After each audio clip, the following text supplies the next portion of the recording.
मेरा ना हमेशा लाइफ में दो बहुत बहुत क्लियर फिलॉसफी। मरा हुआ आदमी ना हमेशा बहुत अच्छा रहता है रादर देन वेंटिलेटर पे, क्योंकि मर गया ना ये पता है मर गया। वेंटिलेटर वाला ना उम्मीद भी देके जाता है और पैसा भी लेके जाता है। राइट। सो मैं हमेशा बोलता हूँ अगर तुमको लग रहा है ना कि ये चीज़ आज खत्म है ना तो आज खत्म कर लो, तो तुम आज के लिए टीम में आगे बढ़ो। राइट। और सेकंड मेरा फिलॉसफी है कि वो कुत्ता कभी मत पालो जो गर्मी में रजाई मांग रहा है, सर्दी आएंगी ना तो जान ले लेगा तुम्हारी।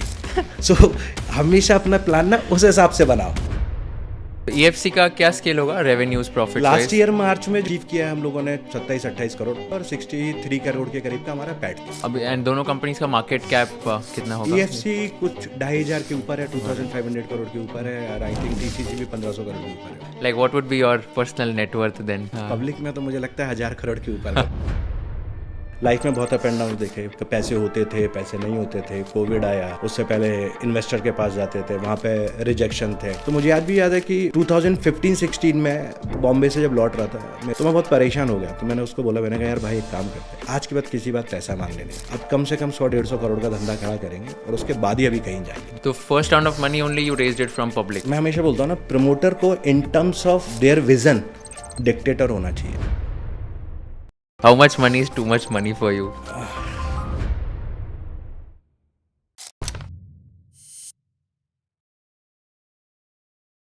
हाय Umesh sir, welcome to conversation with Kushal. कैसे हो आप?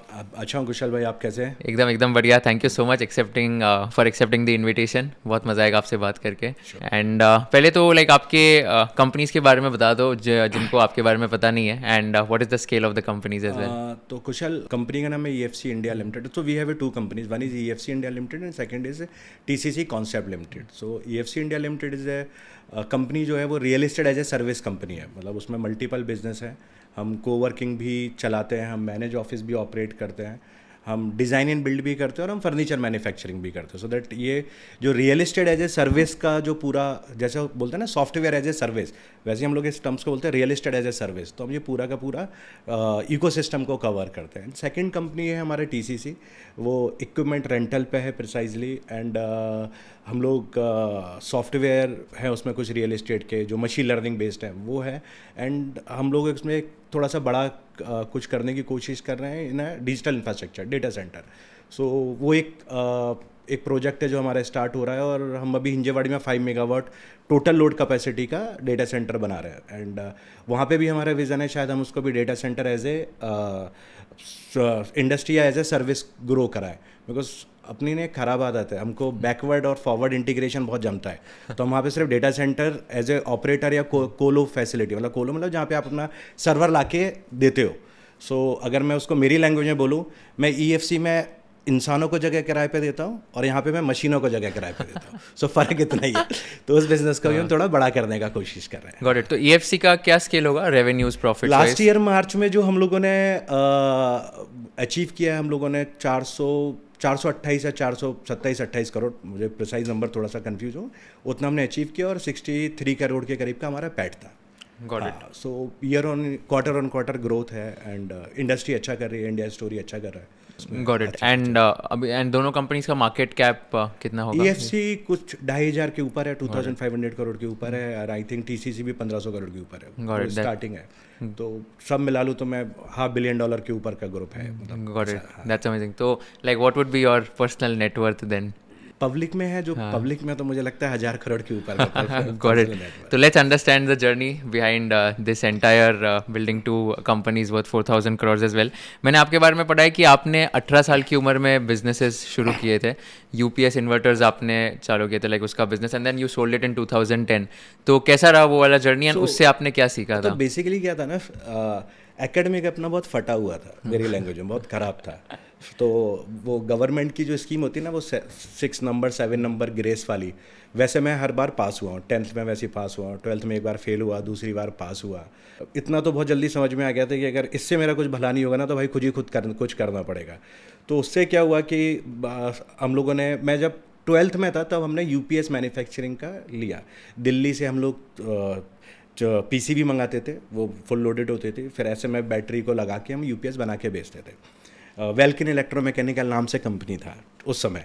सो वो चला, एंड थोड़े दिन चलाया, फिर वो बंद किया हम लोगों ने, एंड फिर उसके बाद मैं ग्रेजुएशन कंप्लीट करके, सो दैट मैंने एग्रीकल्चर में, सो मेरा मैं एजुकेशन बैकग्राउंड बताऊँ तो मैंने 12th किया, एंड 12th के बाद मेरा जो ग्रेजुएशन है वो एग्रीकल्चर में है। मैंने 4 ईयर डिग्री प्रोग्राम किया एग्रीकल्चर में। मतलब अगर मैं और वो भी कैसे किया कि मैं 12th में के बाद मुझे समझ में नहीं आ रहा था कि मैं कहाँ जाऊँ। मेरे पापा गवर्नमेंट एम्प्लॉय थे एंड मैं फर्स्ट जनरेशन बिजनेस में हूँ, तो मेरे लिए बहुत ज़रूरी था कि या तो मुझे उस लाइन में जाऊँ। मेरे फादर की एक्सपेक्टेशन थी उनका लड़का क्लास 1 ऑफिसर बने, विच इज़ अ राइट, उनकी जगह पे वो सही थे, बट मेरी जगह पे गलत थे कि उनकी एक्सपेक्टेशन गलत थी। सो मुझे लगा कि मुझे लाइफ में कुछ करना है, तो मैंने एग्रीकल्चर किया।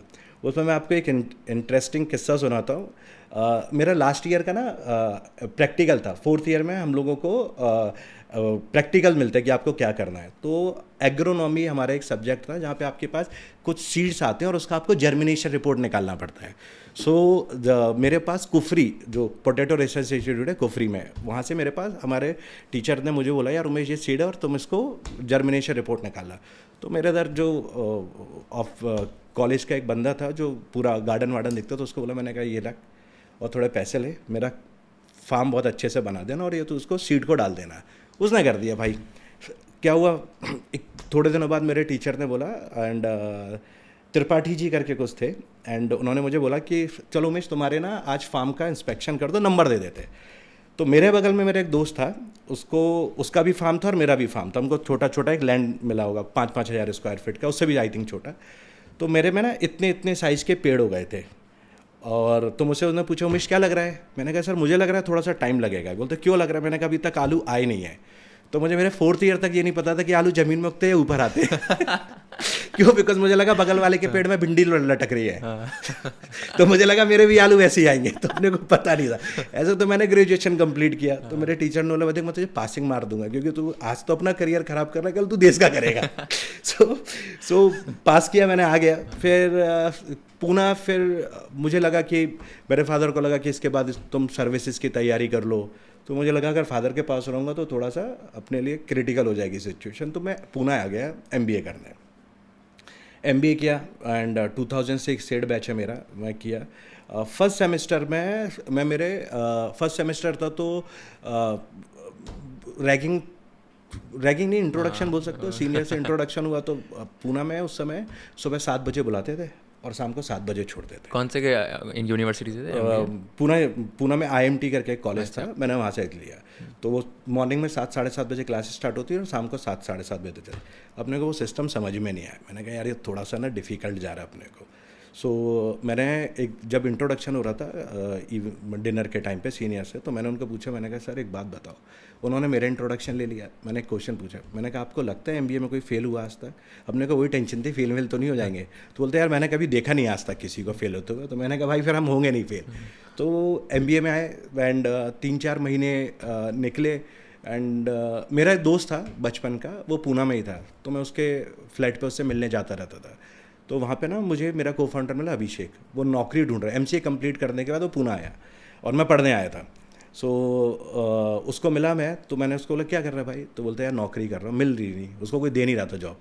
तो मैंने क्या एक काम करते हैं, हम कंपनी शुरू करते हैं। कीड़ा तो पुराना ही था ना, वो मतलब UPS से था, फिर वो इकोसिस्टम नहीं मिला, सो दैट पूना आके फिर शुरू किया। तो मैंने कहा कंपनी शुरू करते हैं सॉफ्टवेयर की। बोलते ठीक है। सो हम लोगों ने उसको बोला कि तू बनाना और मैं बेचूंगा। सो उसने सॉफ्टवेयर बनाया, हमने बेचे। हमने अच्छा रन किया, 2010 तक उस कंपनी को अच्छा रन किया। एंड आफ्टर दैट वो उस कंपनी से हम लोग इंफ्रास्ट्रक्चर की तरफ आ गए। हाँ, तो वो कंपनी लाइक आपने सेल कर दी या आपने? इंडिया में ना आप अगर 2010 की बात करोगे, 2006 से लेकर 2000, सॉफ्टवेयर एज ए प्रोडक्ट नहीं थे हमारे। सॉफ्टवेयर एज ए सर्विसेज था, सॉफ्टवेयर एज ए प्रोडक्ट नहीं थे। बैंडविड्थ के लिमिटेशन थे, इंटरनेट कनेक्टिविटी के लिमिटेशन थे। आप अगर देखो उस समय प्रोडक्ट नहीं डेवलप हुए थे। आज हमारे पास बहुत सारे प्रोडक्ट बेस्ड पोर्टल हैं, बहुत सारी सर्विसेज हैं, बट आप कभी रिकॉल करो उस समय आपको प्रोडक्ट नहीं दिखेंगे। तो हम टाइम से आगे थे। और दूसरा क्या था, आप क्लाइंट के लिए सॉफ्टवेयर बना रहे हो, अंडरस्टैंडिंग का फ़र्क है। और उस समय डेस्कटॉप वर्जन चलते थे, आप इंस्टॉल करके क्लिक करो, फिर फाइल रन होगी, फिर इंस्टॉल होगी, वो वाले सॉफ्टवेयर चलते थे। तो हमको लगा यार इसमें ना फ्यूचर नहीं है। एंड एक और चीज़ है कि वहाँ से हमको ये हम लोग ऐसे ही कुछ आइडेंटिफाई कर रहे थे कि यार हमको कुछ ऐसा बिजनेस करना है जिसको हम एक बहुत बड़े लेवल पे स्केल कर पाएँ। एनी विच वे हमारा जो आज की डेट में ब्रेड एंड बटर है वो सॉफ्टवेयर और ITITS से ही आता है, बट शायद हमारी अंडरस्टैंडिंग वैसी थी कि हमको थोड़ा सा हार्ड बिजनेस करना है। और मैं, आप बोल सकते हो ना, डिसलेक्सी को तो धंधा उंगली पे गिनने आना चाहिए, कितना स्क्वायर फीट कितने रुपए पर जा रहा है, कैलकुलेशन आ गई आपके पास। लाइक इसके बावजूद भी लाइक यू ऑलवेज स्टेड मेरा हमेशा एक पॉजिटिव अप्रोच रहा है, मेरा हमेशा, मेरी टीम को बोलता हूँ कि आप शिकायत मत करो, कभी शिकायत मत करो। तो और हमारा भी अप्रोच है, शिकायत मत करो। लाइफ में बहुत अप एंड डाउन देखे, पैसे होते थे, पैसे नहीं होते थे, कोविड आया, उससे पहले इन्वेस्टर के पास जाते थे, वहाँ पे रिजेक्शन थे, बट शिकायत नहीं। ऐसा लगता था कि ठीक है भाई आगे बढ़ो। तो मैं हमेशा अपनी टीम को बोलता हूँ, मुझे सबसे ज़्यादा मेरा जो फ्रस्ट्रेशन होता है, अगर आप मेरे पास प्रॉब्लम लेके आ रहे, प्रॉब्लम विद सॉल्यूशन लेकर, मैंने 1 मिनट में हाँ बोल देंगे, बट लेकिन वो है तो Right. मेरे ख्याल से एक प्रमोटर के पास वही होना होता है, बाकी और कुछ नहीं होता। करेक्ट। तो आपने बताया 2010 तक आपने फिर वो सॉफ्टवेयर कंपनी जो थी, फिर वो उसके बाद में आपने EFC शुरू किया 2011 ऑनवर्ड्स। तो वो EFC का स्टोरी बता सकते हो, तो कैसे शुरू EFC किया? का थोड़ा सा इंटरेस्टिंग स्टोरी है। कैसा है कि बोला है, जब आप बहुत जीरो से ऊपर आते हो ना, तो आप थोड़ा सा ना फिलोसफिकल अप्रोच हो जाता है, आप फिलोसफर बहुत बढ़िया रहते हो। हाँ, जितने भी लोग आए होंगे ना, आप उनसे पूछो, वो ज्ञान बहुत ज़बरदस्त देंगे आपको। मैं भी वैसे ही हूँ थोड़ा। सो उसमें क्या था कि जब हम जब हम सॉफ्टवेयर बिजनेस चला रहे थे, तो हमको एक चीज़ फील हुआ कि यार ऑफिस का बहुत इशू था, ऑफिस स्पेस नहीं मिलते थे। और हमारे सर्कल में कुछ कंपनीज थी तो जहाँ पे ऑफिस स्पेस चलते थे, हम बोलते थे ना कि वो ये कंपनी फ्लैट से ओपन हुई है, ये बंगलो से स्टार्ट हो रही है, 1 वे। अब भाई बिल्डिंगें नहीं थी ना, जो बड़े इंफ्रास्ट्रक्चर थे, कांच की बिल्डिंग थी, उसमें 10 सीट वाले को कहीं कोई जगह देने वाला है। बड़े बड़े जो IT पार्क है, उसमें छोटे स्पेस नहीं मिलेगा। तो हम लोगों को ये लगा यार हमको ना सोसाइटी के लिए कुछ करना चाहिए। ऑलरेडी अपनी हालत ख़राब थी है, बट अपना विज़न था हमको सोसाइटी के लिए कुछ करना चाहिए। तो हमने 2011 में ना एक सेक्शन 25 कंपनी स्टार्ट की, जो बाद में सेक्शन 8 बोलते थे उसको, हम नॉन प्रॉफिट ऑर्गेनाइजेशन। सो हमने वो स्टार्ट किया और हमारा ये टारगेट था कि हम वहाँ पे फ्री में जगह दें, इंफ्रास्ट्रक्चर। सो कंपनी का नाम था entrepreneur facilitation centre and development. बढ़िया चला है सर। हमने फर्म किया, हम आई थिंक 1100 रुपये में हम जगह देते थे। 2011-12 की बात है। और 2700 स्क्वायर फीट का प्रॉपर्टी था, वो बहुत छोटा था, और उसमें 99 सीट्स थे। सो पहले साल में बढ़िया काम किया उसने। फिर 6 महीने बाद हमने एक और सेंटर ले लिया, वो 5000 स्क्वायर फीट का, 5350, 3850 कारपेट था, वो ले लिया हमने, वो बढ़िया चला। जब रिटर्न भरने की बारी आई तो पता चला उस पर टैक्स भरना है। अपनी तो अंडरस्टैंडिंग थी, अंडर सेक्शन जो भी है चैरिटी में हमको टैक्स रिबेट मिलना चाहिए, क्योंकि मैं 75% पैसा दोबारा डाल रहा हूँ। तो मुझे मेरे सी ने बोला, भाई तुम चैरिटी का कोई काम नहीं कर रहे हो, तुम भाड़े का धंधा कर रहे हो, चैरिटी का कोई काम नहीं है। तो हमने कहा जब भाड़े का धंधा ही करना है तो ऊपर वाले ने लाइट शायद दिखा दी थी, हमने कहा इसी धंधे को हम मेन बनाते हैं। सो हमने क्या किया, फिर आए कि अब कंपनी का नाम क्या रखें। सो हमने एंटरप्रेन्योर से E उठाया, फैसिलिटेशन से F उठाया, और सेंटर से C, एंड डेवलपमेंट हमने छोड़ दिया, बोला हम ये खुद ही कर लेंगे। सो कंपनी बनी EFC लिमिटेड। सो वहाँ से फिर ये जर्नी खुशहाल चालू हुआ। Got it. तो बेसिकली इसमें आप जो कॉन्सेप्ट है कि आप जो जगह वो खरीदते हो एंड देन वो लीज पे दे देते हो लोगों नहीं के तो लिए, right? पहले इनिशियल लेवल पे जो हमने जगह लिया वो हमने लीज रेवेन्यू शेयर पे लिया। मतलब पैसे तो थे नहीं ना। मतलब मुझे आज भी याद है, मैं एक प्रॉपर्टी ऑनर को मिला, उनका प्रॉपर्टी का बहुत नाम खराब था, एंड ऐसा बोलते थे कि उस बिल्डिंग में कोई भी कंपनी आई है ना वो बंद हो गई है। 2014-15 में एक बड़ा कंपनी था जो इंडिया से एग्जिट किया था, खाली पड़ा था। तो मैंने उनको अप्रोच किया, मैंने कहा सर ये मैंने अपना बिजनेस प्लान दिया उनको, और मैंने कहा सर ये जगह चाहिए, उन्होंने रेंट पे ले लो। मैंने कहा सर पैसे तो है नहीं। मैंने उनको अपना बिजनेस प्लान सेल किया कि सर मैं इसको रेवेन्यू शेयर करूंगा और आप भी कमाओगे मैं भी कमाऊंगा। सो मुझे बोलते हैं कि नहीं हुआ तो मैंने कहा सर एक काम करते हैं, एग्रीमेंट मत करो, LOI कर लो, मैं बिल्डिंग लेता हूँ, भरता हूँ, अगर नहीं भर पाया तो निकाल देना मुझे, कम से कम कबूतर मरे वो तो नहीं मरे होंगे। बिल्डिंग की हालत ख़राब थी, मैं अच्छी सिचुएशन में आपको दूंगा। उन्होंने मुझे बिल्डिंग दे दी, बिल्डिंग मतलब एक फ्लोर दे दिया। फ्लोर आई थिंक कुछ था 18,000 फुट का। उधर से हमने शुरू किया। तो पहले जितने भी इनिशियल सेंटर्स थे वो रेवेन्यू शेयर पे थे, क्योंकि डिपॉजिट देने का पैसा होता नहीं था एंड फिट आउट के पैसे नहीं होते थे। तो उधर से लिया, रेवेन्यू शेयर किया, वेंडरों को इन्वॉल्व किया अपने। तो अब जैसे रिफर्बिशमेंट है, अब पुरानी बिल्डिंग है उसमें ऑलरेडी फर्नीचर पड़ा है, आपको रिफर्बिश तो करना ही है क्लाइंट के हिसाब से। तो अपने वेंडरों को बुलाता, मैंने वही देख तुम्हारा भाई ना कुछ काम कर रहा है, तुम सबको सपोर्ट करना है। सो मैं हमेशा बोलता हूँ कि मेरा सबसे बड़े जो इन्वेस्टर थे ना अर्ली स्टेज में वो हमारे वेंडर है। हाँ, जो शुरुआत से थे वो आज भी हमारे साथ काम कर, तो उन्होंने हमको बहुत सपोर्ट किया और आई थिंक हम इधर तक इसी वजह से है। उन्होंने काम किया, फिर हमने बोला यार देख जब पैसा आएगा तो मैं तुझे भी दे दूंगा, ऐसे ही ग्रो किया। फिर जब हम एक अच्छी सिचुएशन में आ गए तब भी हमने उनका हाथ नहीं छोड़ा। आज भी वो लोग हैं हमारे साथ है, वो लोग काम कर रहे हैं। तो like if I am correctly understanding, so do you think like को वर्किंग स्पेसेस जो है वी वर्क, स्मार्ट वर्क्स, वो सब कंपटीशन में हो गए आपके, या कौन कौन हो गए एग्जैक्टली?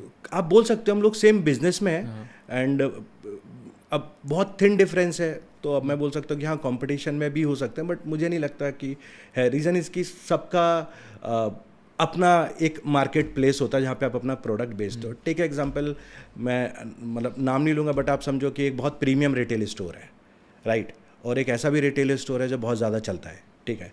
आप प्रीमियम रिटेल स्टोर में ना साइकिल वाला नहीं जाएगा, लेकिन आपको वहाँ पे मर्सिडीज़ वाला मिलेगा। लेकिन एक जो नॉर्मल रिटेल स्टोर है वहाँ पर आपको BMW भी मिलेगी, मर्सिडीज मिलेगी, साइकिल भी मिलेगा। सो मैं हमेशा बोलता हूँ कि धंधा वो है कि जो आप कितना बड़ा कैचमेंट एरिया कवर कर रहे हो। मेरे इधर अगर आप एक स्टार्टअप हो और आप एक सीट भी लोगे तो मैं आपके बजट में दे दूंगा किसी भी कंडीशन में, और आप लार्ज कॉर्पोरेट भी हो, 1000 सीट 500 सीट, वो भी मैं आपको दे दूंगा। तो आप समझिए तो हमारा जो कैचमेंट एरिया है वो सभी के लिए है। मैं जैसा कस्टमर है हम वैसा काम करते हैं। Right, got it. तो इसमें यूनिट इकोनॉमिक्स एक्सप्लेन कर सकते हो आप, लाइक फॉर एग्जांपल रेवेन्यूज, सो आप बेसिकली चार्ज करते हो कॉर्पोरेट से या तो इंडिविजुअल स्टार्टअप से जिसको भी आप सेल करना चाहते हो, तो इसके क्या टिकट साइजेस रहते हैं? सो बेसिकली हमारा एक जो वर्क स्टेशन होता है उस पर हम लोग आप मानिए कि 6,500 से लेकर 7,500 रुपये तक चार्ज करते हैं, बट इसमें सारी सर्विसेज इंक्लूड रहती है, house keeping, security, maintenance, electricity, सब कुछ। आप अपना आदमी और अपने मशीन लेके आओ, बाकी सारा इंफ्रास्ट्रक्चर हम प्रोवाइड करें। Got it. और फिर कैसे कॉस्ट का ब्रेकडाउन, कितना परसेंटेज कितना होता होगा रेवेन्यू का, वो कैसे क्या क्या कॉस्ट हो गया? सर मेन कॉस्ट तो अब मेन कॉस्ट अगर देखें तो रेंट का मेन कॉस्ट है, एंड सेकेंड है फिर आपके पास इलेक्ट्रिसिटी आता है जो ऑपेक्स में, और फिर आपके ऊपर फर्नीचर का कॉस्ट है। वो एक जो कॉस्ट है जो आपका इस धंधे को ड्राइव करती है कि आपका कॉस्ट क्या होगा। आप ऐसा समझिए, मैं अगर आपको बहुत लेमैन में बोलूँ ना, जितने भी कोवर्किंग और ये सब का धंधा है ना, ये धंधा देखा है तो फर्नीचर किराए पे देने का धंधा है। हम सब फर्नीचर किराए पे दे रहे हैं, लेकिन हम लोगों ने सर्विसेज का एक टैग लगा दिया है। एग्जाम्पल, अगर मैं मेरा इन्वॉइस का बाइफर्केशन करोगे तो रेंट वाला रेंट लेके गया, बिजली वाला बिजली का लेके, हाउस कीपिंग, इंटरनेट वाला अपना सब अपने लेके गया। बसता क्या है, फर्नीचर के ऊपर का मार्जिन। जितना इफेक्टिवली और इफ़िशिएंटली आप अपना फर्नीचर को डिप्लॉय करते हो, उतना ही आप अपने क्लाइंट को पास ऑन कर सकते हो। हमारा हमेशा एक मोटो रहा है हर बिजनेस में कि आपको वर्ल्ड क्लास इंफ्रास्ट्रक्चर बनाओ एंड लेकिन आप उसको बेचो सबसे लो रेट में, सो दैट उससे क्या होता है कि आपकी ऑक्यूपेंसी बहुत अच्छा रहता है। मतलब लाइक हर तरह का कस्टमर है ना सर, मैं हमेशा प्रीमियम कस्टमर को जगह नहीं बेच सकता। मेरे पास एक स्टार्टअप है जिसका कल एक विजन आया और उसको आज जगह चाहिए, तो वो है। तो दैट्स द रीज़न शायद हमारा ऑक्यूपेंसी 90+ रहता है, 92+ पे हम ऑपरेट करते हैं। और मैं बहुत महंगा बेच दूँ, राइट, मैं हमेशा बोलता हूँ ना, ये धंधा ना 365 दिन या 365 रात है। आपके पास अगर 5 दिन खाली रहे ना, तो वो दिन या वो रात इस ज़िंदगी में वापस नहीं आने वाली। सो मैं अगर एवरेज निकालूँ, एवरेज ऑक्यूपेंसी पर सीट पर ईयर, अगर मैं 8,000 में बेचूँ, 10,000 में बेचूँ, 15,000 में बेचूँ, और उसके बाद मेरा जो एवरेज ऑक्यूपेंसी 60% है, तो मैं उतना ही कमा रहा हूँ जितना मैं आज बोल रहा हूँ। तो वॉल्यूम में बिजनेस करो भाई, उसमें कम से कम क्या कैचमेंट एरिया तो बड़ा है।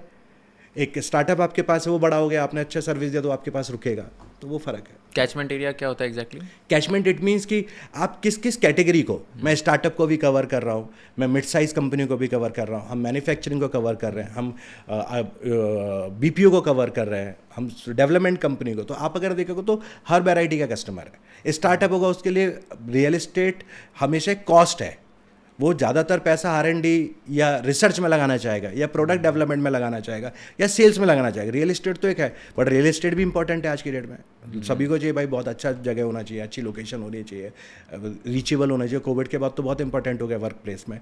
सो आप अगर देखेंगे तो मेरे पास जितने भी कस्टमर प्रोफाइल है वो हर कैटेगरी के है। Got it. मिड साइज़ है, लार्ज कॉर्पोरेट है, स्टार्टअप है, इंडिविजुअल्स है, कंसल्टेंट है। एंड इसमें आपका जो पूरा फर्नीचर होता है फिर वो आप रेंट पे लेते हो या आप खरीद के फिर लीज आउट करते हो? नहीं, हम फर्नीचर जनरली खरीद के हम खुद ही बिल्ड करते हैं, एंड तो हमारा जो एवरीथिंग इज इन हाउस, मतलब सब कुछ इन हाउस है। जैसे मैंने आपको इनिशियली बोला, हमको बैकवर्ड और फॉरवर्ड इंटीग्रेशन बहुत जमता है। सो हमारा फर्नीचर डिज़ाइन एंड बिल्ड का कंपनी वाइटल्स इंटीरियर लिमिटेड, वो उसके थ्रू हम पूरा फर्नीचर करते हैं। Got it. वो कंपनी भी अगर देखा जाए तो वो कंपनी कैसे स्टार्ट हुआ, भाई हमने फर्स्ट टाइम जो पैसा रेज़ किया है ना, वो हमने कोविड के बाद रेज़ किया है।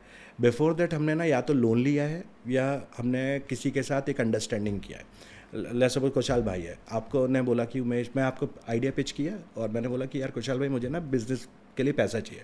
आपने बोला यार उमेश अनसिक्योर्ड है, मैं कहाँ से तुझे पैसा दूँ? तो मैं बोलता हूँ सर एक काम करो, आप मुझे पैसा दो, मैं आपके साथ एक कंपनी फॉर्म कर देता हूँ SPV, उसमें आप आ जाओ और मैं आ जाऊँ, आपका लगाया हुआ पैसा आप उस कंपनी में देना और वो उसी से मैं वो बिल्डिंग लूँगा, जाने वाला पैसा भी उसी अकाउंट से जाएगा, आने वाला पैसा भी उसी अकाउंट से आएगा, सो दैट आपके पास भी कंट्रोल, मेरे पास भी कंट्रोल, राइट। सो दैट आपके साथ मेरी अंडरस्टैंडिंग उधरते कि जहाँ तक आप हो। उसमें क्या हो गया कि अगर मैं उसको रिटर्न को कैलकुलेट करूँ ना, तो आप जो मुझे पैसा देते थे वो 36% लगता था साल का। मतलब आप 1 करोड़ के पीछे 3 लाख 4 लाख रुपए मुझे आपको हर महीने देने हैं, और उस पर मैं इंटीरियर करवा रहा हूँ बाहर से, जिसमें वो इंटीरियर वाला 15-20% का मार्जिन में काम कर रहा है, विच इज़ अ राइट, वो धर्म का है, उसने कमाना है। बट पॉइंट क्या है कि मेरी सिचुएशन नहीं है कि मैं 15% मार्जिन पे 36% का इंटरेस्ट आने वाले 5 साल तक दो, तो मुझे वो बहुत पिंच हो रहा था। तो मैंने मेरी टीम को बुलाया, मैंने बोला यार भाई ये ना रॉकेट साइंस तो है नहीं, ये फर्नीचर अब हमको खुद बनाना है, पहला सेंटर खराब बनेगा बट भाई खुद बनाना है। सो उससे क्या वो 15% भी 10 करोड़ के काम में 2 करोड़ या 1.5 करोड़ रुपए तो भाई फीस में जा रहे थे। तो हम लोगों ने वहाँ से शुरू किया एंड 1 सेंटर बनाया, 2 बनाए, 3 बनाए, धीरे धीरे कोविड तक हमारा वो पोर्टफोलियो बहुत बड़ा हो गया। सो वो डिवीज़न क्रिएट हो गया। सो उससे वो जो आज मेरा जो फर्नीचर बनाने का जो कॉस्ट है वो मतलब आप मान के चलिए 15-20% तो कहीं से भी मार्केट से कम है और इवन ज़्यादा है। गॉट इट बिकॉज कि वो शायद हमारा वो इन हाउस है और वो अब ऐसा ही कि हम बाहर बहुत काम करते हैं। मतलब करंटली अगर देखा जाए तो कुछ 150 करोड़ के काम हम अभी भी ऑन गोइंग हम लोग कर रहे हैं वो काम। ये का मतलब pan India, outside pan India all over India में हम हर जगह काम करते हैं। दिल्ली में करेंगे, हैदराबाद करेंगे, बॉम्बे, पुणे, कहीं भी करेंगे। So technically commercial design and build का। Got it. तो आपने बताया कि बहुत सारे लोगों ने आपको रिजेक्ट भी किया था पैसा देने से बिफोर कोविड, तो ये स्टोरीज बता सकते हो, हाउ डिड यू टैकल? जितने भी अब 2015 के बाद ना VC ने बहुत पैसा देना शुरू, तो हमारी इंडस्ट्री ना बहुत पोजीशनिंग बहुत गलत था। हम लोग अपने आप को बोलते थे रियल एस्टेट प्लेयर, लेकिन हम रियल एस्टेट थे नहीं। और हम बोलते अगर बोलेंगे अपने आप को सर्विस, तो सर्विस थे नहीं। तो जो कंपनी थी जिनको सर्विस इंडस्ट्री में पैसा लगा तो बोलते नहीं आपका तो रियल एस्टेट प्ले है। और जब हम रियल एस्टेट वालों को बोलते तो बोलते ये रियल एस्टेट है नहीं, बिकॉज तुम तो ओन कुछ नहीं कर रहे हो, ये सर्विस प्ले। तो उस चक्कर में बहुत मतलब चैलेंज फेस किए, लोगों को प्लान पिच किया, लोगों को समझ में नहीं आ रहा था, इंडस्ट्री मैच्योर नहीं थी, तो लोगों ने पैसे नहीं दिए। सो मुझे आज भी याद है कि मैं 2015-16 में बॉम्बे से जब लौट रहा था, मेरे साथ मेरे कलीग थे, तो मैं बहुत परेशान हो गया। तो मैंने उसको बोला, मैंने कहा यार भाई एक काम करते हैं, आज के बाद किसी बात पैसा मांगने नहीं आए, अब कम से कम 100-150 करोड़ का धंधा खड़ा करेंगे और उसके बाद ही अभी कहीं जाएंगे। तो सर हमने फिर उसके बाद कभी किसी से पैसा नहीं मांगा, हमने वो 100-150 करोड़ का धंधा जब खड़ा किया, उसके बाद हम पब्लिक गए एंड आफ्टर दैट हमने पैसा रेज किया, लेकिन हमने वो फिर बिल्ड किया खुद से। तो first round of money only you raised it from public? हाँ, अदरवाइज वही सर 36% वाला जो था, 20%, 25%, 36%, उस पर हमने काम किया। Got it. In terms of failures आप क्या कैटेगराइज हो, लाइक आपने कौन सा बिगेस्ट फेलियर देखा है आपके लाइफ में, कैसे? मुझे लगता है फेलियर जैसा तो मेरा अंडरस्टैंडिंग है, फेलियर जैसा तो कभी कुछ होता नहीं। हाँ, मतलब पॉइंट क्या है ना, वो एक किसी ने बहुत सही बोला है कि आप कभी भी ठोकर खा के गिरते हो ना, आप एक कदम आगे गिरते हो, पीछे तो गिरते नहीं हो। सो वो परसेप्शन पे है, तो मुझे नहीं लगता फेलियर जैसा कुछ है। एंड एक डेस्टिनी आपको कहीं लेके जाती है ना, तो वो कोई ना कोई दरवाज़ा बंद होता है। सो दैट मेक श्योर आप पॉजिटिव हो और आप आगे बढ़ो, बट ये कि आपके अंदर वो विल होना चाहिए आगे बढ़ने का। तो फेलियर नहीं बोल सकता। अब आप अगर मेरा जर्नी देखो, सॉफ्टवेयर से स्टार्ट किया, फिर एक विज़न देखा रियल एस्टेट इंफ्रा में, वहाँ से हम लोग इधर आ गए, फिर उसमें से कंपनीज निकलती चली गई, उसमें से आइडिया निकले जिसको एग्जीक्यूट किया और वो हमारे बिजनेस से रिलेटेड ही था। तो फेलियर तो ऐसा सच मुझे नहीं लगता कहीं कुछ है। हाँ, मतलब मैं जिसको बोल सकता हूँ अगर फेलियर है तो सिखा के ही गया है। राइट। एंड इसमें आप हमेशा like you are a big fan of on ground execution, in the sense कि promoter should always have like a proper on ground execution. तो उसमें आपका क्या कहना है, like why is that important? देखिए, मैं हमेशा बोलता हूँ ना, प्रमोटर को in terms of their vision dictator होना चाहिए, क्योंकि वो आपका विजन है जिसको देख के आपके पीछे टीम आ रही है।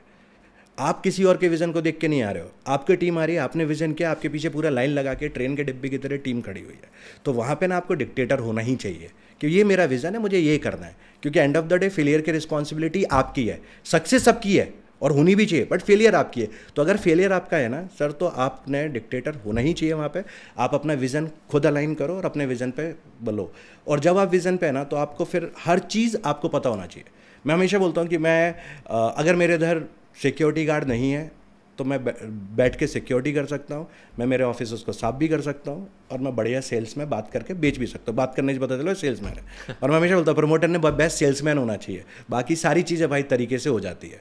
मतलब आपका फाइनेंस सेट हो जाएगा, आपका HR सेट हो जाएगा, पैसा आता ना कंपनी में या सेल्स आती है, सारे सिस्टम परफेक्ट चलते हैं। और आप सारे सिस्टम परफेक्ट कर लो, सेल्स नहीं आए, सारे सिस्टम खराब हो गए।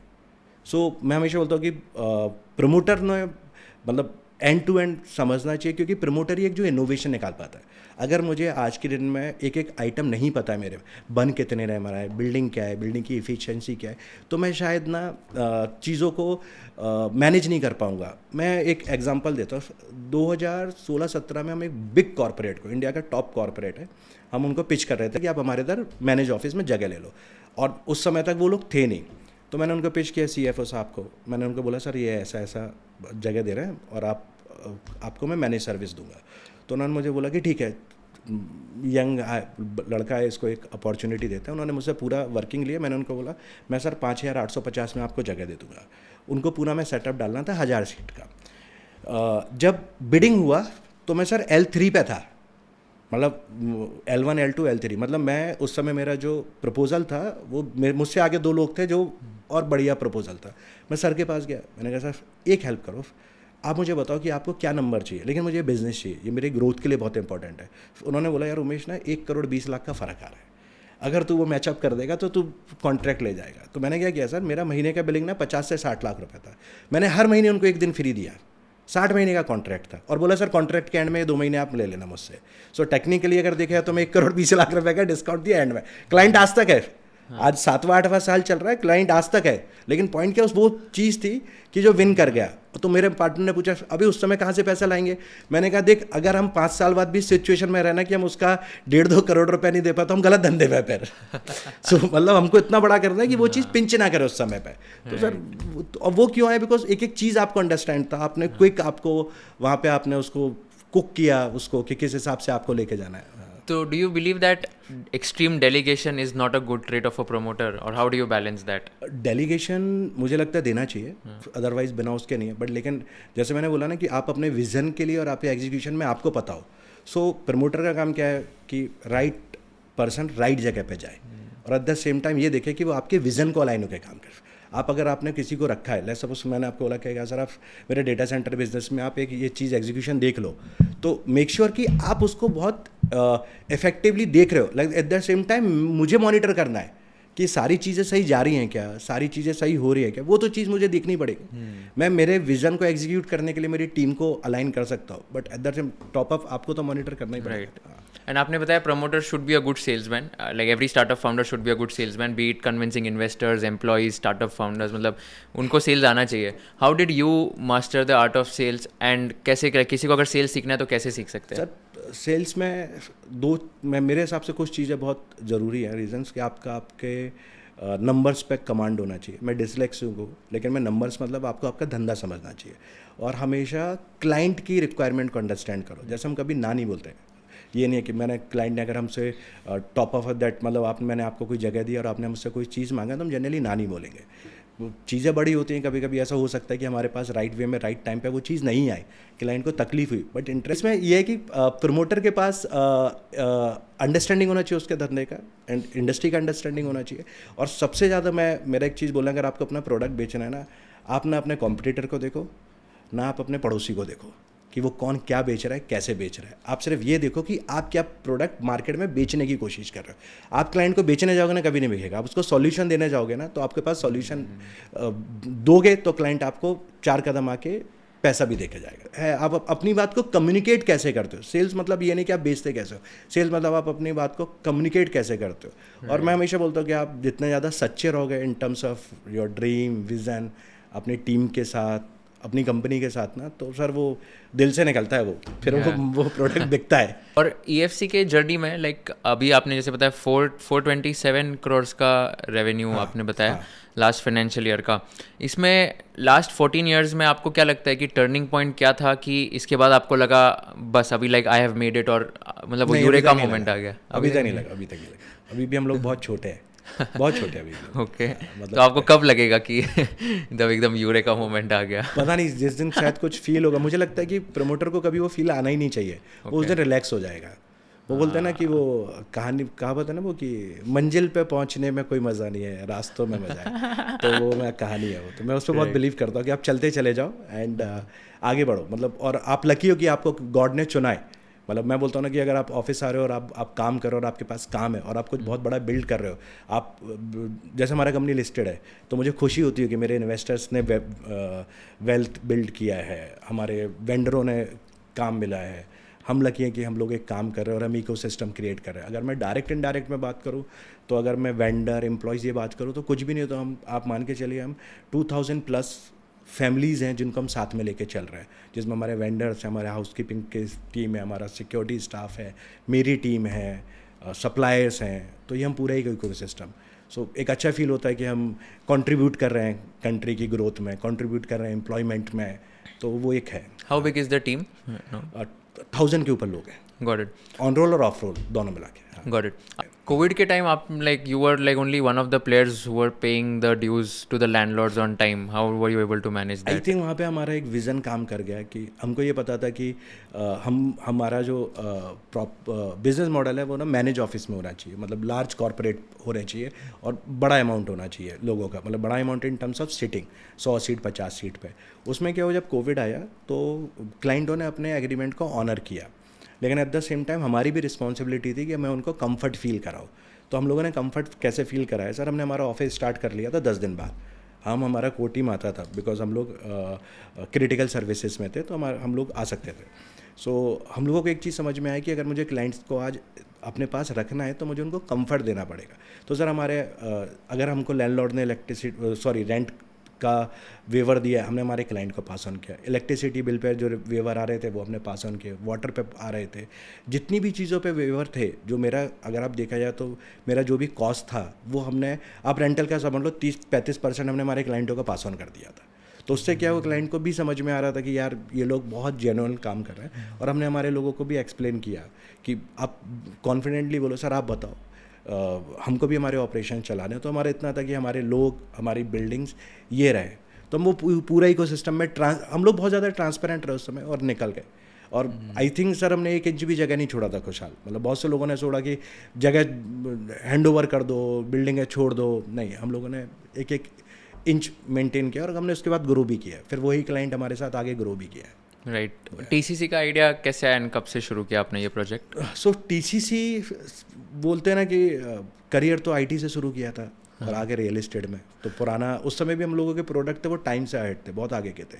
तो टीसीसी में एक चीज़ समझ में आई कि डिजिटल इंफ्रास्ट्रक्चर एक इंडिया में बहुत बड़ा जो अपॉर्चुनिटी है वो है, एंड दूसरा सॉफ्टवेयर जो रियल एस्टेट में हम फील्ड में थे, तो हम लोगों ने बोला कि इस फील्ड में कुछ नया करते हैं। सो दैट टीसीसी का नाम भी है द कॉन्सेप्ट कंपनी टीसीसी। सो वहाँ पे हमारे जितने भी टैक्स से रिलेटेड कॉन्सेप्ट है वो हम वहाँ पे उसको एग्जीक्यूट कर रहे हैं। डेटा सेंटर जो हम बना रहे हैं वो 5 मेगावाट हम बहुत इफेक्टिवली और बहुत इफिशिएंटली बना रहे हैं।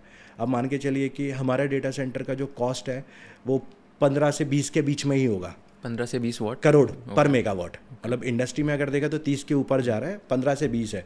मैं अभी हम लोग आई थिंक 1.5 या 2 महीने में, हम लोग अभी अगस्त में चल रहे हैं, I think September and October first week तक हम लाइव चले जाएंगे। तो आप देखेंगे ना, तो मैं इसलिए नंबर बहुत बड़ा बोल रहा हूँ 15 से 20 तक, कि मैं एक्चुअली फिर उस नंबर को डिस्प्ले करूँगा कि भाई हम लोगों ने इतने में ये बनाया है। तो मैं जितना इफेक्टिवली बनाऊँगा, और उसमें सारे ब्रांडेड इक्विपमेंट है, मतलब अगर आप मुझे पूछोगे तो मैं ऐसा नहीं है मैंने कोई भी लगा रहा हूँ, मेरे में स्नाइडर पावर्ड है, जितने भी इंडस्ट्री में अप्रूव्ड जो इक्विपमेंट है उसी को बेस करके हम लोग बना रहे हैं। तो आप कैसे 15 करोड़ पर मेगावाट पे कर पा रहे हो, where the industry average you said is 40 crore? मशीनों में देखिए दो एक चीज़ें होती है, एक होता है लो साइड और एक होता है हाई साइड। तो हाई साइड क्या होता है, जैसे आप अपने घर में एसी लगाओ, तो जो मशीन है आपकी, जो एक आउटडोर यूनिट होगा और एक इंडोर होगा, ये जनरली हाई साइड में काउंट होंगे, और एक लो साइड होगा, केबलिंग होगा, आपका पावर पॉइंट होगा, आप कॉपर पाइपिंग डालोगे, ये आपका लो साइड में। तो फ़र्क उधर ही है। ऑलरेडी हमारे एग्जीक्यूशन का बैकग्राउंड है, हम एग्जीक्यूट खुद की प्रॉपर्टी इतने साल से कर रहे हैं, कुछ 25 लाख फुट के करीब हम लोगों ने एग्जीक्यूट किया है खुद का। सो आप मान के चलिए कि वहाँ वो एग्जीक्यूशन हम यहाँ पे लेके आ रहे हैं, तो वही चीज़ बहुत ज़्यादा फ़र्क क्रिएट कर रही है। हाँ, अदरवाइज़ कहीं कोई कॉम्प्रोमाइज़ नहीं है। Got it, fair. एंड इसमें यूनिट इकोनॉमिक्स एक्सप्लेन कर सकते हो कि कैसे रेवेन्यूज So, कैसे होते हैं, कॉस्ट कितने रह गए एंड सो ऑल. देखा जाए तो ये सिमिलर बिजनेस है. तो हम लोग प्योरली डिजिटल इंफ्रास्ट्रक्चर में, तो हम लोग, हमारा जो फैसिलिटी है कोलो फैसिलिटी है. इट मीन्स आप अपना सर्वर ला के वहाँ पे रख सकते हो. तो हमारे पास जो रैक के जो कंपोजिशन बोल सकता हूँ, हमारे पास 42 यू रैक का है, 52 यू का रैक है, 6 kVA के रैक है, 20 kVA के रैक है, और एज पर कस्टमर रिक्वायरमेंट हम उसके पावर में चेंजेस कर सकते हैं. ये सब क्या है, रैक्स मतलब सर्वर्स तो रखने सर्वर्स के लिए? रैक होते हैं. Okay. तो जैसे 42 का मतलब एक ऐसा बड़ा रैक होगा, उसमें आप 42 स्लॉट होते हैं, तो आप वहाँ पे सर्वर इंस्टॉल कर सकते तो ये बेसिकली कोई भी कंपनी को डेटा स्टोर करने हैं. के डेटा लिए स्टोर, लेट्स सपोज rack से आप पॉडकास्ट चला रहे हो, आप कल को आपको लगा कि आपको एक अपना पूरा स्टोर किसी, आप सपोज आप यूट्यूब पे ऑपरेट कर रहे हो, कल को आपको लगा कि आपने खुद का ऐप के थ्रू रखना है, तो आप कहीं ना कहीं अपना डेटा तो स्टोर करोगे. Right. या तो आप अपनी लोकेशन पे करोगे, तो वहाँ पे आपके पास वो इकोसिस्टम नहीं आ सकता है, और शायद वो इन्वायरमेंट नहीं होगा. बट आप यही किसी डेटा सेंटर में रख लो कि मुझे सिर्फ एक यू चाहिए या आपको एक रैक चाहिए, तो उस हिसाब से. Got it. तो Amazon वेब सर्विसेज जैसे कोई स्टार्टअप यूज Same, करते हैं तो same, similar to same, that. same, same. Got it. और इसमें क्या कॉस्ट आएगी तो मेजर? इसमें दो होता है, रैक का एक होता है. तो मतलब लाइक हम जो सिंगल बिलिंग अप्रोच रख रहे हैं, तो हम लोग आई थिंक 30-40,000 पर रैक के करीब 42 का रैक लेंगे, और जो पावर एक्चुअल्स पे वो है. और अगर किसी को रेटेड चाहिए, जो बिल्कुल एक बंडल होता है, तो वो फिर इट डिपेंड कि कस्टमर टू कस्टमर उस पर फिर वैसे करें. और आपके लिए कॉस्ट वुड बी वही मेरे rack जो का बनाने का cost, बस मेन वही that's it. कॉस्ट है, क्योंकि ऑपेक्स तो फिर आपके इलेक्ट्रिसिटी तो क्लाइंट की तरफ से आ रहा है, जो बहुत बड़ा कंपोनेंट है. या तो वो ऐड करेगा या आपको वो एक्चुअल्स देगा. हाँ, तो आपके लिए केपेक्स, ये capital expenditure is the major ये कॉस्ट. धंधा कैपिटल एक्सपेंडिचर का ही है सर. हाँ, आप कितना इफेक्टिवली लगा रहे हो, तो आप उतना उसको क्लाइंट को पास ऑन कर पाओगे. तो इसके लिए फिर आपने कैपिटल रेस किया है वापस, या Yes, पब्लिक उसमें से हमारे ही किया पास, आपने? हाँ, तो NES डेटा करके हमारा कंपनी है, उसमें हम लोगों ने फंड रेस किया. ओके. और कितना पैसा हम लोगों ने raise किया था? अराउंड कुछ 150 करोड़ के करीब रेस किया उसमें. Okay, got it, fair. Apart from that आपने ये भी मतलब आपका जो कल्चर है पूरे कंपनी का एकदम काफ़ी वार्म एंड फ्रेंडली कल्चर है पूरे ऑर्गेनाइजेशन में भी. And even like we are just coming about like from the lift and all that, like it's very visible कि एकदम फ्रेंडली एनवायरनमेंट है. तो आपने ये कल्चर कैसे बिल्ड किया? एंड हायरिंग के टाइम आपके कुछ ट्रेड्स होते जो आप देखते हो, कैसे करते हो हायर? हायरिंग में हमारे क्या है कि हम बहुत, मैं जब शुरुआत में हायरिंग करता था, मेरा था जो लोग हैं, अगर मैं तो हमेशा बोलता था, भाई आप कर लोगे, ये काम है, ये स्किल. तो जनरली हमारे कुछ डिपार्टमेंट पर जहाँ पे हम स्किल बेस्ड हायरिंग करते हैं, आपको पता हो आपके पास वो स्किल है, आप वो चीज़ को ड्राइव कर सकते हो, फिर आप किसी भी बैकग्राउंड से हो, आप साइंस से हो, किसी भी बैकग्राउंड से हो, हम आपको अपने साथ लेके आएंगे. एंड ग्रोथ में ये है कि बिकॉज फास्ट ग्रोइंग ऑर्गेनाइजेशन है, तो हम हमेशा ऐसी टीम देखते हैं जो हमारे साथ फास्ट काम करे. मतलब अगर मैं ये नहीं हूँ कि वो वर्किंग बोलते हैं ना, कि वर्क लाइफ बैलेंस पे थोड़ा सा बिलीव हमारा कम है. अब दोनों को साथ में लेके नहीं चल सकते. Okay. अगर आपने सपने बड़े देखे हैं ना, तो आपको जागना ज़्यादा पड़ेगा. तो आप कितने घंटे काम करते हो मैं every day? मैं नियर अबाउट 12 घंटे काम करता हूँ. Okay. मैं मॉर्निंग में 8-8:15 पे ऑफिस आता हूँ, 8:15 तक आ जाता हूँ.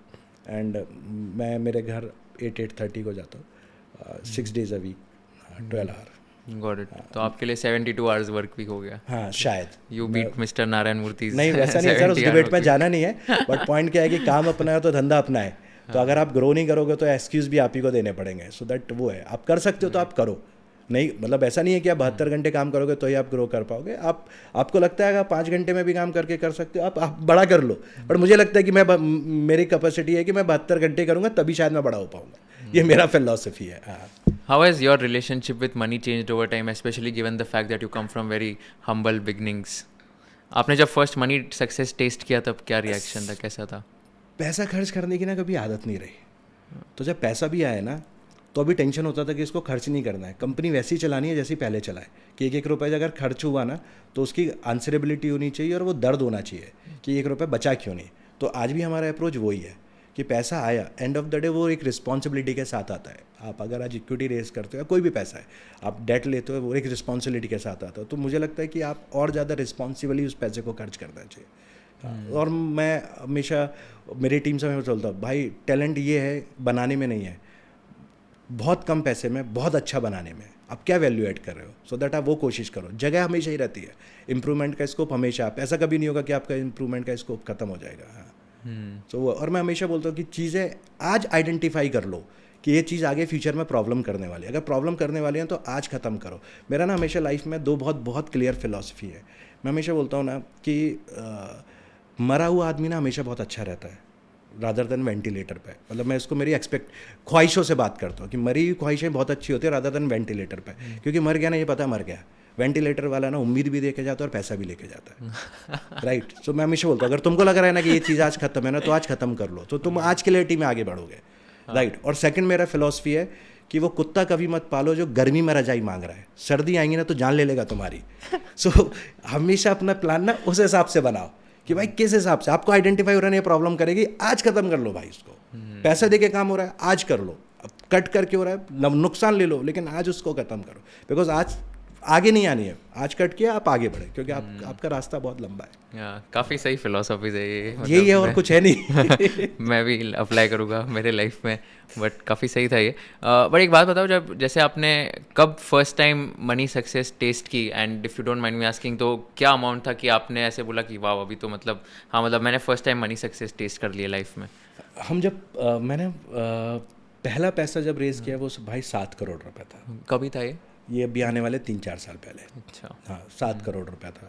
और ये भी पब्लिक से, रिटेल इन्वेस्टर से किया था आपने? हाँ रिटेल इन्वेस्टर्स थे, कुछ लोगों का भरोसा था, उन्होंने पैसा लगाया एंड तब पैसा रेस किया। जब वो आया ना तो मैं और मेरा को फाउंडर अभिषेक हम बोल रहे थे हमने इतना पैसा कभी नहीं देखा हमारे अकाउंट पे, एंड 7 करोड़ हमारे लिए बहुत बड़ा अमाउंट था। हाँ, और जब उसमें से पैसा खर्च होता था ग्रोथ के लिए ना, तो हमको बहुत दर्द होता था कि भाई ये पैसा खर्च हो रहा है, तब था। सो दैट हाँ, बट एक था कि, लेकिन आप बोल सकते हो कि आज ऐसा बोल सकते हो, आपने सुबह पूछा कि आपका पर्सनल नेटवर्थ, मैं बोलता हूँ 1000 करोड़ के ऊपर है, ये आज आपको लग रहा है सुनने में, बट सर इसके पीछे ना 14-18 साल है।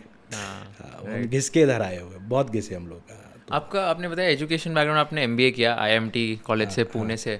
तो एक बात बताओ, अभी जैसे बहुत बड़ा ट्रेंड हो रहा है कि बहुत सारे यूनिकॉर्न फाउंडर्स आईआईटी बैकग्राउंड के होते हैं, या तो आईआईएम से एमबीए किया है। आपका क्या माइंडसेट है पूरे आइडियोलॉजी पे, like hiring talent also when it comes to hiring here? आप आईआईटीज आईआईएम्स प्रेफर करते हो, ब्रांड्स प्रेफर करते हो, या हसल कल्चर, या तो एकदम ऑन ग्राउंड एग्जीक्यूशन, क्या प्रेफर करते हो आप? सर ऑन ग्राउंड एग्जीक्यूशन, बाकी सारी चीज़ें तो हो जाती है। मुझे लगता है कोई भी हो वो ऑन ग्राउंड अगर एग्जीक्यूशन है, सी ऑर्गेनाइजेशन 2 तरह से चलते हैं। एक होता है बोर्ड रूम से ऑर्गेनाइजेशन चलाना। लेट्स सपोज आपने मुझे बोला कि, मैंने आपको बोला कि कुशल एक काम करो, आपने मुझे एक आइडिया पिच किया और मैंने बोला कुशल एक काम करो, मैंने आपको 50 करोड़ दे दिया और आप ना एक कंपनी स्टार्ट कर दो, डिज़ाइन एंड बिल्ड का कंपनी स्टार्ट कर दो।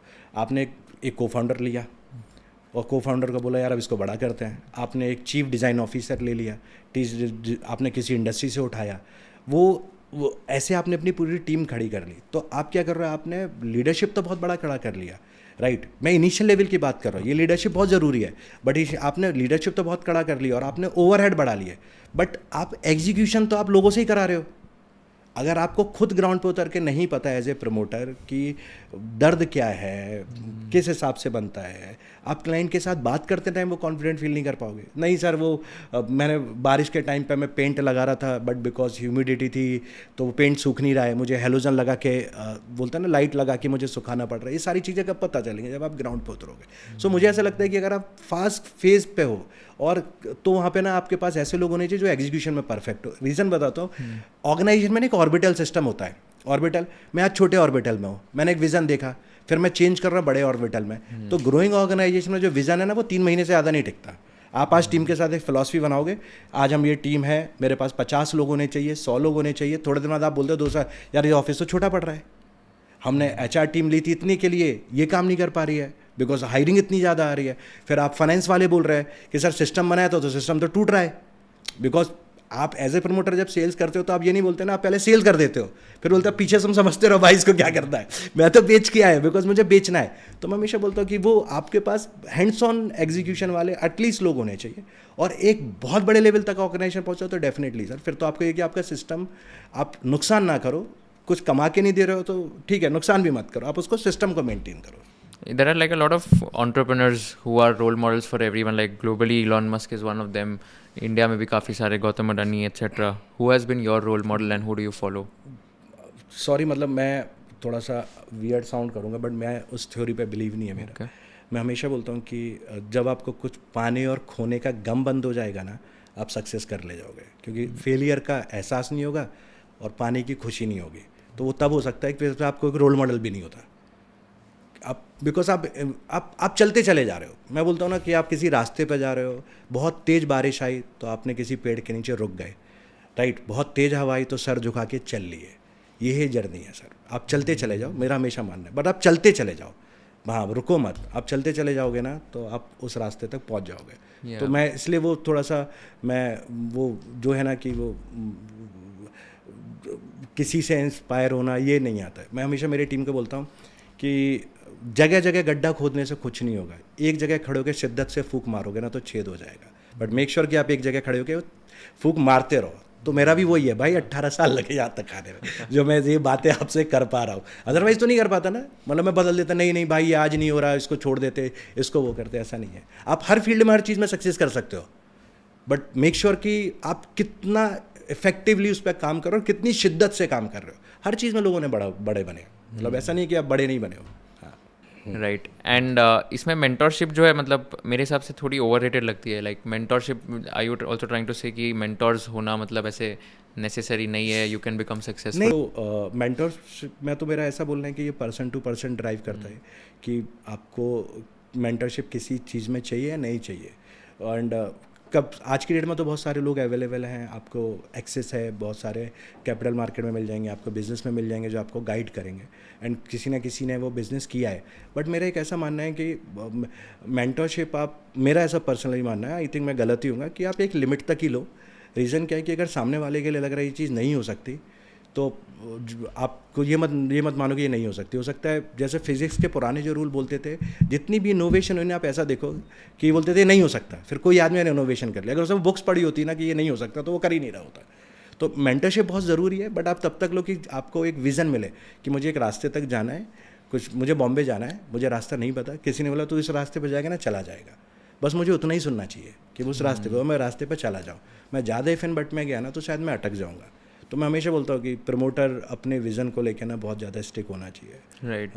तो मैं in fact Malar and I were speaking in the morning in the car while coming कि मैं उसको ये बता रहा था कि मेरे हिसाब से तो मेंटोरशिप थोड़ा ओवररेटेड कॉन्सेप्ट लगता है मेरे को, बिकॉज ऐसा नहीं है कि मेंटोर्स हो गए तो ये आदमी सक्सेसफुल होगा। आई थिंक गिर गिर के खुद गलतियाँ कर करके भी सीख के, लाइक आई थिंक वो बेटर हो सकता है। आपका एग्जीक्यूशन कितना है, आप लाइफ में ना कोई एक चीज़ पकड़ लो एंड आप उसको आगे बढ़ो, आप आगे जाओगे। जैसे मुझे ऐसा लगता है कि मैं डिसिप्लिन और कंसिस्टेंसी बहुत ज़रूरी है, मैं उस पर बहुत बिलीव रखता हूँ, वो अगर है। और मुझे लगता है मैं बचपन से ही है। मैं एक स्टोरी बताऊंगा।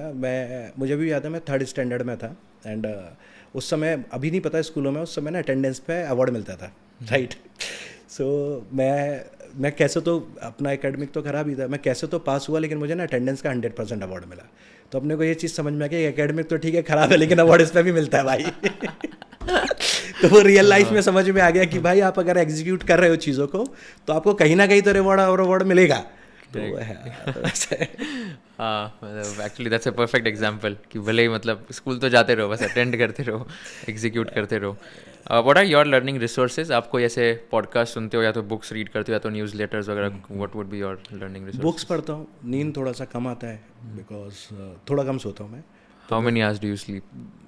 मैं 1 बजे सोता हूँ भाई, और 6 बजे उठ जाता हूँ। Only 5 hours? 5-6 आवर्स, हाँ। Okay. थोड़ा नींद कम दिया भगवान ने। हाँ, तो वो है, तो उतने में काम चल जाता है मुझे लगता है। सो उसमें क्या है कि 10-11 बजे के बाद आप 1-1.5-2 घंटे, तो पहले पढ़ लेता था, फिर थोड़ा पेशेंस लेवल कम हुआ तो सुनना शुरू कर दिया। तो वैसा है। तो कुछ भी जो भी एजुकेशन से रिलेटेड है या बिज़नेस से रिलेटेड है, तो आजकल तो गूगल है या कुछ भी आप सर्च करो तो पढ़ लो आप किसी ने बिजनेस में क्या देखा है, अब वहाँ पे वो सुन सकते हो कि इंडस्ट्री क्या कर रही है, थॉट क्या है, वो आइडिया लगता है। तो बट वो है, मैं मतलब इन्फॉर्मेशन गेन बहुत ज़्यादा करता हूँ, गैदर करता हूँ, और आई थिंक तभी मैं ग्रो कर पा रहा हूँ। मतलब लाइक डिज़ाइन एंड बिल्ड में क्या चल रहा है, फर्नीचर मैन्युफैक्चरिंग में क्या है, कैसे है।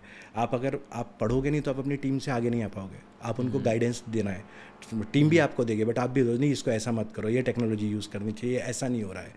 मतलब मैं आपको एग्जांपल देता हूँ कि जैसे हम लोग अभी डेटा सेंटर बना रहे थे, सो कॉस्टिंग बहुत ज़्यादा जा रहा था, और हमारा डे फर्स्ट से टारगेट है कि हम इस बिज़नेस को वो टैलेंट दिखाना है जो भाई हमारा एग्जीक्यूशन है, मतलब ये हमारा फ्यूचर हो सकता है कि हम कल का बहुत बड़ा EPC का काम करने लगे। अगर मैं बहुत इफेक्टिवली और एग्जीक्यूट करके डे बना रहा हूँ, तो क्या हुआ कि हमारे कंसल्टेंट ने बोला कि सर आपको 2000 kVA के ऊपर के DG सेट लगना है। वो बहुत स्पेसिफिक रिक्वायरमेंट है, उसमें इंडिया में कुछ ही ऑपरेटर है जो हमको कोटेशन दे रहे थे। अब जब कुछ दे रहे थे तो हम लोग रेट निगोशिएट भी नहीं कर पा रहे थे। तो हमको ये पता चला, तो मैंने मेरी टीम को बोला यार एक काम करो, तुम 1000 से 1500 वाला लो, थोड़ा जगह जाएगा, सो दैट आप अलग यूनिटी बढ़ेंगे ना आपके। जब हम लोगों ने ये किया तुम 1500 लो, तो हमारे पास 5-6 ऑपरेटर आ गए, मैन्युफैक्चरर आ गए, तो मेरे पास प्राइस आ गया। आप ट्रस्ट करिए सर, मैंने कुछ भी नहीं तो 30% का फ़र्क आया है हमारे जेन सेट में। सो ये चीज़ क्यों है? बिकॉज ये लर्निंग से आई, अपने को भी पता था यार ये कैसे आना, ये शुरू से सीखते आ रहा है 10 साल 15 साल से। Got it. Fair. And just in terms of, it's like our podcast is also more about money. It's titled as Let's Talk Money as well. So like just a few rapid fire questions in terms of some money related questions as such. So what is the most expensive purchase you have done in your life and on which item? मैं personally यार मैंने तो नहीं, ऐसा तो कुछ नहीं खरीदा। कोई आपकी लाइफस्टाइल में चेंज ही नहीं हुआ है नहीं क्या? भाई, ऐसे लग रहा बिल्कुल है। सिंपल हूँ मैं, मतलब आपको ऐसे ही दिखूंगा, नॉर्मल शूज़ पहनूंगा, Okay. कहीं से भी कुछ मिला जो कंफर्ट है वो शर्ट पहन लूँगा, पैंट पहन लूँगा। मल्हार भाई बैठा है वो जानता है, पूछो आप, सब ऐसे ही है। तो ऐसा पर्सनली कोई एक्सपेंसिव नहीं कुछ किया। Okay. हाँ। और वो मतलब मैं थोड़ा सा शाय नेचर का हूँ बहुत ज़्यादा। हाँ, तो मतलब ठीक है, आप मुझे ना पहचानो तो ज़्यादा बेटर है। अच्छा, आप लाइमलाइट में आना पसंद नहीं आपको ऐसा? हाँ, correct। Why? What is the reason? यार काम मतलब पता नहीं, ऐसा तो अब वो सबका एक अपना पर्सनालिटी होता है, मुझे लगता है नहीं। आप मुझसे पूछ लोगे तो मैं थोड़ा सा हो जाऊँ, पता नहीं यार भाई क्या है, लेकिन इन टर्म्स ऑफ बिजनेस आपको लगेगा नहीं मैं। हाँ, तो अपने वो डबल अपना ऑडियो कैसेट वाला हाल है, एक तरफ हम पुराने गाने बजेंगे और एक तरफ आप बिल्कुल इंडस्ट्री के हिसाब से नए वाले गाने बजाएंगे। अगेन अ ट्रिकी क्वेश्चन, ये मैं सारे गेस्ट को पूछता हूँ, बहुत अच्छे आंसर्स मिलते हैं। How much money is too much money for you?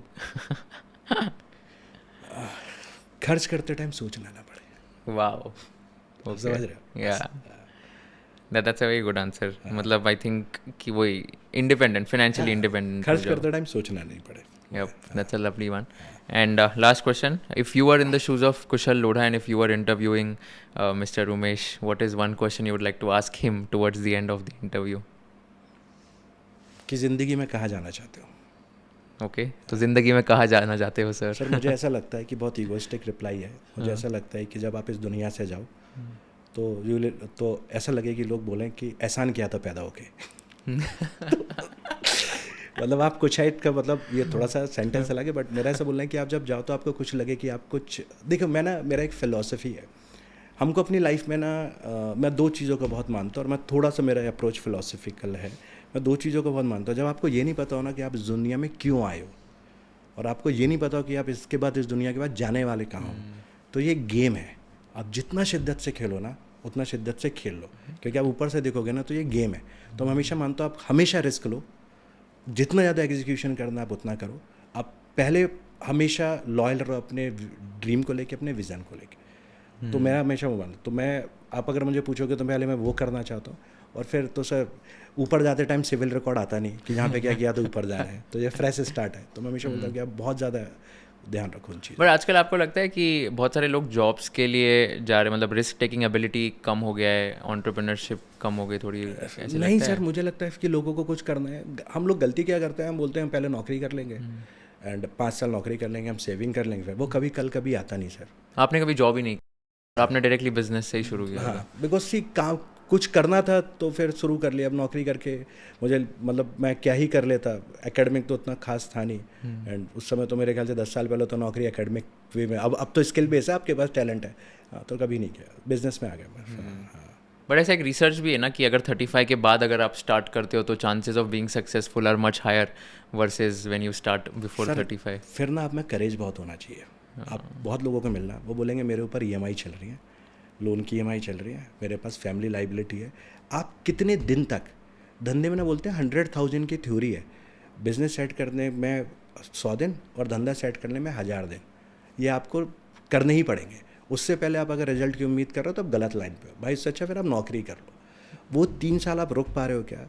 फिर हम क्या बोलते हैं कि सर मैं तो पैसे इकट्ठा कर लूँ, मैं जनरल केस की बात कर रहा हूँ, और फिर मैं ग्रो कर रहा हूँ। आप लकी हो आपके पास इन्वेस्टर मिल, ठीक, इधर 2 परसेप्शन है। एक है कि मैं बिल्कुल बूट स्टेप कर रहा हूँ, एक है मैं इन्वेस्टर का पैसे लेकर, फिर तो कोई दिक्कत नहीं है ना, क्योंकि फिर मैंने भी मेरी सैलरी डाल रखी है कि सर मेरा भी घर चलेगा तब मैं आपका धंधा चलवा पाऊंगा, बिकॉज मैं प्रमोटर हूँ। जहाँ पे आपने किसी को विजन सेल किया है, बट मेरे केस में तो ऐसा नहीं है ना। मतलब या जनरल केस में आप अगर आ रहे हो, या आपको कल को शुरू करना है, या तो आप फंडिंग लेके आओ, अगर आए फंडिंग नहीं तो सर आपको फिर तो करना पड़ेगा। राइट अभी आई थिंक वो मतलब specially shark tank India and all of that, उसके बाद थोड़ा पता नहीं entrepreneurial boom might increase in India, startup founders आ रहे हैं काफ़ी, बट यही डिबेट होता है अगेन कि जॉब करके शुरू करे या जॉब के बिना सर शुरू कभी करे भी शुरू and all. करो।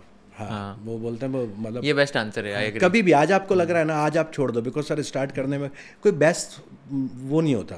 हाँ, तो आप कभी भी शुरू करो, वो उसमें है नहीं, मतलब फिर वो कब, अब सबके अपने अपने परसेप्शन है कि मैं कब करूँगा, कैसे how old were you when you started EFC?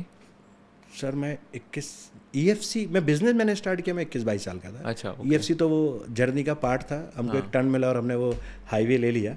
हाँ, लेकिन मैं आई थिंक 21-22 था जब हम लोग बिजनेस लाइन में आ गए। और बहुत मतलब आज अभी पीछे जाते तो नॉलेज दिखते हैं यार, बहुत इमेच्योर थे, कैसे किया, बट एक ही चीज़ है कि कंसिस्टेंसी चलाते रहे। एंड आपने जब लिस्ट किया तब आपकी एज क्या थी जब आपने दोनों कंपनीज लिस्ट किए? 36 के करीब 3-4 साल पहले लिस्ट किया। मैं अभी 39-40 का हूँ।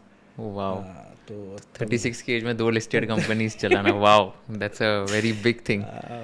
कर लिया, पता नहीं मुझे लगा कि यही एक एंड है जहाँ से कुछ लेके जाओ, कोई पैसा तो दे नहीं रहा तो पब्लिक के पास चलो। मेरा एक हमेशा मानना है कि अगर आपके पास विज़न है ना और आप कुछ बड़ा करना है तो कैपिटल मार्केट से अच्छा मार्केट नहीं। अगर आप लॉयल हो टूवर्ड्स योर विज़न, आप लॉयल हो टूवर्ड्स योर इन्वेस्टर, तो मुझे लगता है कि वो एक ऐसा है कि आप मतलब कितना भी आप ग्रो कर सकते हो, आपके पास लोग हैं बैकिंग करने के लिए और फ्लेक्सिबिलिटी है, आपके ऊपर बाउंडेशन नहीं है, ये मत करो वो मत करो। किसी को पसंद नहीं आएगा वो स्टॉक बेच के निकल जाएगा, राइट, बट आपके ऊपर बोलने नहीं आएगा।